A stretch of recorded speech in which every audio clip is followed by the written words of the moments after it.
السلام علیکم ناظرین، ادب لائنز میں خوش آمدید۔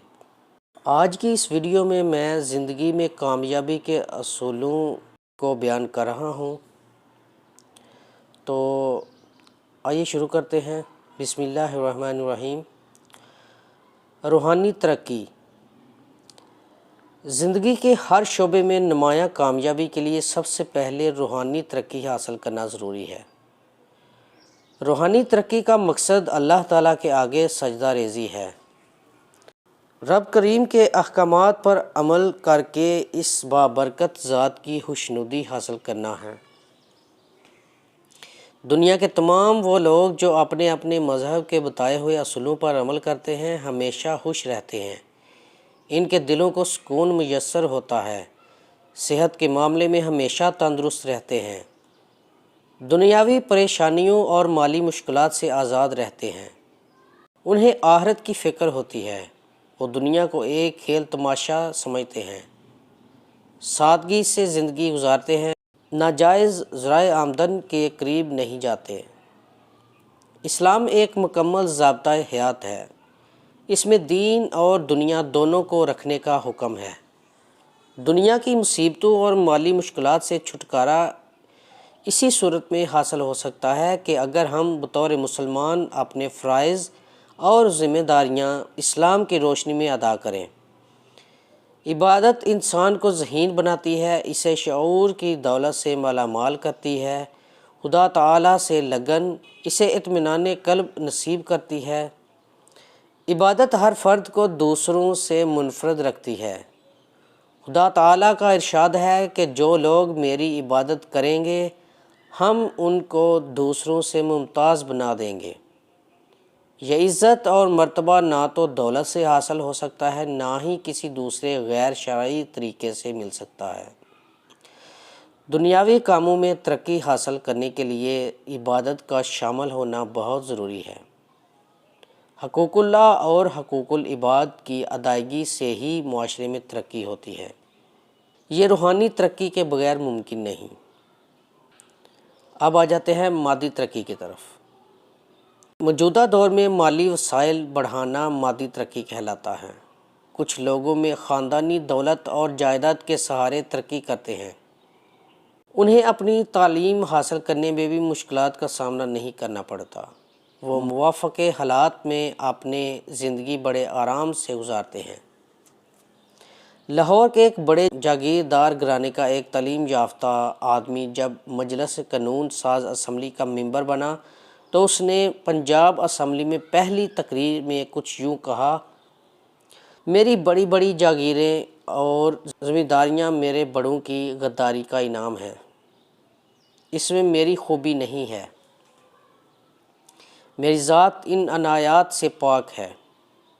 تاریخ ان لوگوں کا ذکر بھی کرتی ہے جو بڑے کٹھن حالات میں بھی محب وطن رہے، محنت و مشقت سے تعلیم حاصل کی اور آسمان علم پر آفتاب بن کر چمکے اور دنیا میں اپنے نقوش چھوڑ گئے۔ زندگی میں کامیابی کے لیے دو صلاحیتوں کا ہونا بہت ضروری ہے، ایک کردار کی مضبوطی اور دوسری خود اعتمادی۔ فرد واحد امیر کتنا بھی ہو، اگر کردار درست نہیں تو اسے کسی مرحلے پر کامیابی نصیب نہیں ہوگی۔ اس طرح دوسرا فرد خواہ کتنا ہی محنتی کیوں نہ ہو، اگر کریکٹر صحیح نہیں تو وہ بھی ہر معاملے میں ناکام رہے گا۔ وہ دوسروں کو دھوکہ ضرور دے گا مگر آخرکار عزت گنوا بیٹھے گا، اس پر کوئی اعتماد بھی نہیں کرے گا۔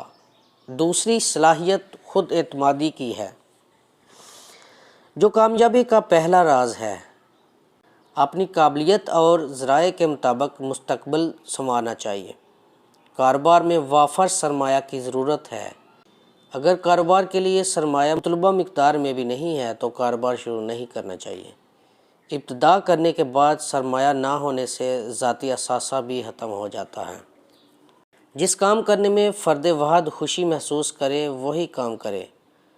اگر سول سروس، میڈیکل اور انجینئرنگ کے لیے آپ میں ذہنی صلاحیتیں اور اخراجات کے لیے سرمایہ موجود ہے یا ان کے اخراجات کے لیے معقول ذریعہ ہو تو ان شعبوں میں قدم رکھے ورنہ ناکام ہو جائیں گے۔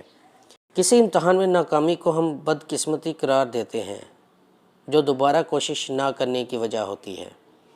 ایک بار ناکامی سے مایوس نہیں ہونا چاہیے، دوسری بار، تیسری بار، غرض جب تک کامیابی نہ ہو کوشش جاری رکھیں۔ اسکاٹ لینڈ کے بادشاہ رابرٹ بروس 7ویں بار جنگ لڑ کے کامیاب ہوا تھا۔ کسی مقصد کے حصول کے لیے قومیں صدیوں تک اپنا مشن جاری رکھتی ہیں۔ جمال عبد الناصر فوج میں کمیشن حاصل کرنے کے لیے 2 بار ناکام ہوئے تھے، تیسری بار کامیاب ہوئے، جو بعد میں مصر کے بااثر نامور صدر بنے اور مصر کی سرزمین سے بادشاہت ختم کر دی۔ انسان اپنی قسمت خود بناتا ہے، اس کی محنت کا ثمر خدا تعالی عنایت کرتا ہے، مگر محنت کرنا لازمی شرط ہے اور مقصد کا ہونا ضروری ہے۔ بغیر مقصد کے کچھ حاصل نہیں ہوتا۔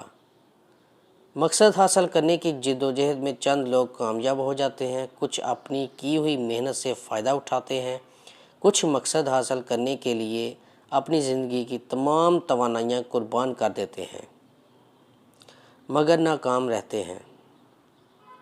سمندر سے موتی نکالنے کے لیے جد و جہد کرنی پڑتی ہے۔ ہماری ہمتوں اور مضبوطی سے ہی ہمیں کامیابی کی ضمانت ملتی ہے۔ مسلسل جد و جہد ایک دن ضرور رنگ لاتی ہے۔ اب آ جائیں سیاسی ترقی کی طرف۔ کچھ لوگ شہرت کی خاطر سماج کے لیے بہت اچھے کام کرتے ہیں، سیاسی، مذہبی اور سماجی لیڈر بن کر لوگوں کی فلاح و بہبود کرتے ہیں، اپنے مشن کی کامیابی کے لیے دشوار گزار مراحل سے بھی گزرتے ہیں اور جیلوں کی صعوبتیں بھی برداشت کرتے ہیں۔ پاکستان میں بڑی چھوٹی سیاسی پارٹیوں کی کل تعداد الیکشن کمیشن کے مطابق 78 ہے۔ ایک ملک میں سیاسی پارٹیوں کی اتنی تعداد دنیا کے چند ملکوں میں شاید ہو۔ آنے والے وقت میں صرف تعلیم یافتہ سیاسی لوگ ہی کامیاب ہوں گے جو پہلے اپنی پارٹیوں میں کارکنوں کو سیاسی تربیت دیں گے اور ویلفیئر ٹرسٹ کے نظریے کو فروغ دیں گے۔ وہ پیشہ ور سیاستدانوں کے اعلی کار نہیں بنیں گے انشاءاللہ۔ ویڈیو پسند آئی ہے تو لائک کریں، شیئر کریں اور چینل کو سبسکرائب کریں۔ اللہ حافظ۔ السلام علیکم۔